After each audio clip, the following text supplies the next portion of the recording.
আহারে! এ কি করুণ দৃশ্য! হঠাৎ করেই আমার চোখ আটকে গেল এক করুণ দৃশ্য দেখে। রাত তখন প্রায় 10:30। এমন সময়েই একজন মা ছোট্ট একটি সন্তানকে কোলে নিয়ে এবং মাথায় পানির বোঝা নিয়ে ঘুরছেন দোকান থেকে দোকানে এবং যাচ্ছেন রেস্টুরেন্টের একটি থেকে অন্য দোকানে। শুধুমাত্র চেষ্টা করছেন একটি পানি বিক্রি করে সন্তানের মুখে দুমুঠো খাবার তুলে দেওয়ার জন্য। এই মেয়েটির বয়স ১.৫ বছর এবং তার বাসায় আরো ২ টি বাচ্চা রয়েছে।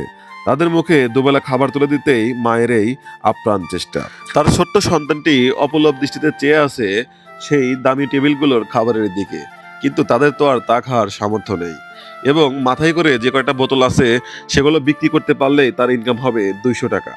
এই দেখে আমি চেষ্টা করলাম আজকে তাকে কিভাবে সারপ্রাইজ করা যায় এবং এগিয়ে গেলাম তার কাছে এবং বললাম যে, "আপনার আজ এই অবস্থা কেন?" তখন সে আমাকে বলল যে, "ভাই, আমার স্বামীটা অসুস্থ। ছোট্ট একটি দুর্ঘটনায় তার একটি পা অকেজো হয়ে পড়েছে। এখন কোনমতো আমি কাজকর্ম করে সংসার চালাচ্ছি।" আমি তাকে বললাম যে, "একদিন ইনকাম করলে আপনার কত টাকা ইনকাম হয়?" উনি বলল, "এখন শীতের সময় যার কারণে পানি তেমন বিক্রি হয় না। আ একদিন এগুলো সব বিক্রি করলে প্রায় ৳২৪০ র মতো ইনকাম হয়।" তখন আমি চিন্তা করলাম যে তাকে একেবারে ৪ দিন থেকে ৫ দিনের ইনকাম দিতে। অতঃপর তাকে দিলাম ছোট্ট একটি উপহার।